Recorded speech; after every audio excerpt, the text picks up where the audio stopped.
avoiding burnout.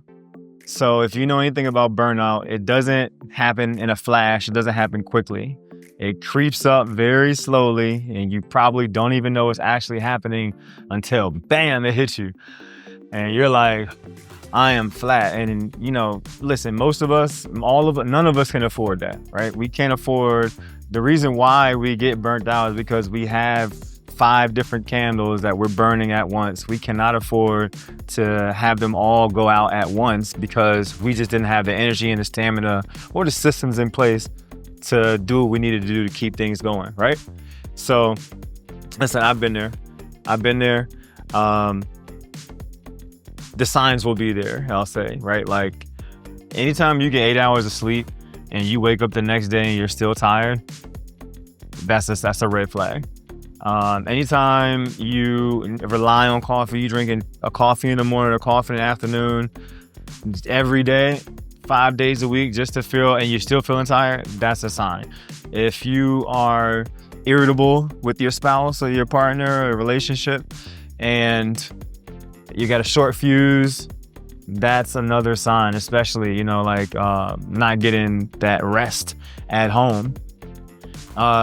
So listen, if you've experienced any of these things, this video is for you. I'm gonna tell you how to avoid burnout. I'm gonna tell you the things to look out for, and how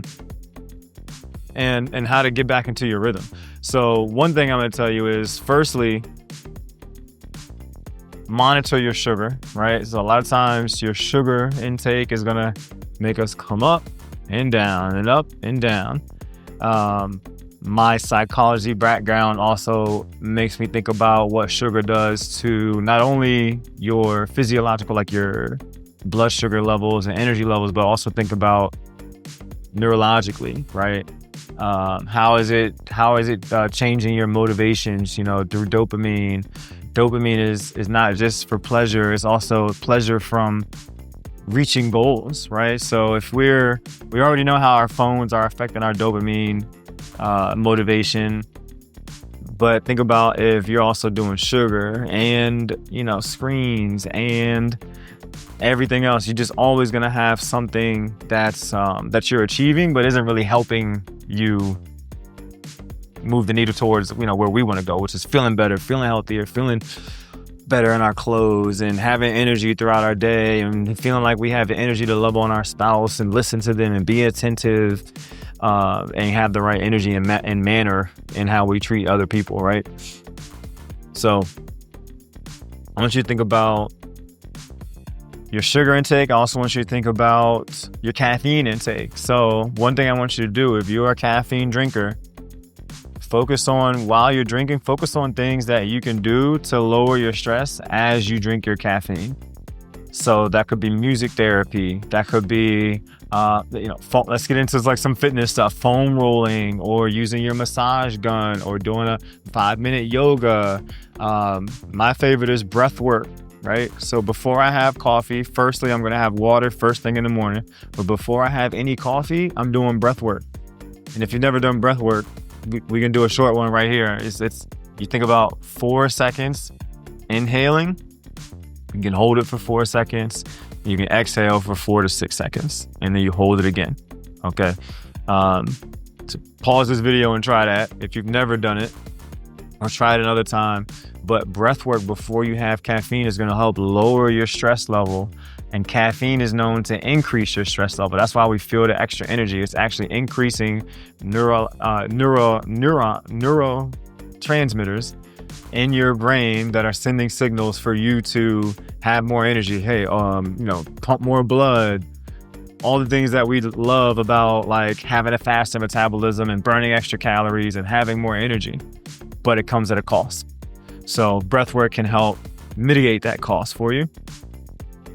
Another thing would be, think about minimizing intensity for a little bit, right? Like if you feel like you're close to burnout, it may feel like you actually lost a step in the gym, and you may have actually lost a step in the gym, but from that point, that's not the time to say, oh, I got to get it back, I'm gonna turn up even harder. Sometimes you need to take a step back and lower your intensity for a week or two, right? Go half, still show up for yourself, but maybe do half the weight you did the previous week, and then maybe 75% the next week, and build yourself back up to a full program, right?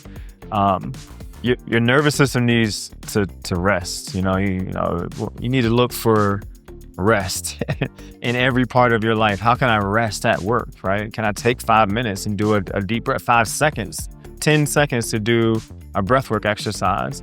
Do you have a wellness room? A lot of these corporations now are incorporating wellness rooms. You can go sit in there and do nothing, sleep, take a 5-minute nap, close your eyes, do meditations. Are you finding rest at work? Are you finding rest at home, especially if you work from home? Are you having a separate area where you work and a separate area where you maybe do your physical fitness stuff? If it's the same area, I don't know, move to a different corner of the room, but make sure wherever that looks like, find rest during your workday, home or in the office. Find rest in your workout. Are you taking a moment after you finish your workouts, to do breath work? I'm finishing a lot of my sessions now incorporating breath work after a workout. This is paired. Meditation and exercise, they're no longer two separate things, and the two cousins that don't know each other. Now they're one and the same. If you exercise, you need to be doing breath work. Are you taking a minute, 2 to 3 minutes at the end of your workout to just breathe or stretch while you breathe? Meditation doesn't always have to look like, sitting there with your eyes closed saying Om. It can be. But it can also look like hitting a pigeon pose after you did a tough workout and breathing for 30 seconds with your eyes closed, listening to a relaxing song. So rest during your workout, and then of course rest in your relationships, right? Are you and your family members or your spouse spending time, making an environment that's restful? That doesn't mean you're just laying around, but are you having fun? Do something that might be fun. It could look like watching a TV show that you like together, or inviting someone to watch the show that you're into. It could look like popping open a bottle of wine spontaneously and having a conversation. It could look like cooking together. It could look like ordering in. Everybody's gonna have a different answer for that, but are you finding rest? Are you able to rest and find rest in your relationship? Not just with your spouse, but with your coworkers, with your friends, with your family. All of these things are going to affect your burnout, right? It's usually not just work. Oh, I've been busy at work. That's not it. We've been busy at work our whole lives. It's a combination of I'm busy at work, I'm not resting. I'm either am working out and doing the wrong things. I don't have a plan or support there. And at home, I'm irritable. I'm not doing the right things. I'm not able to really create the space, not just with my spouse, with my kids or my family members that don't necessarily live at home.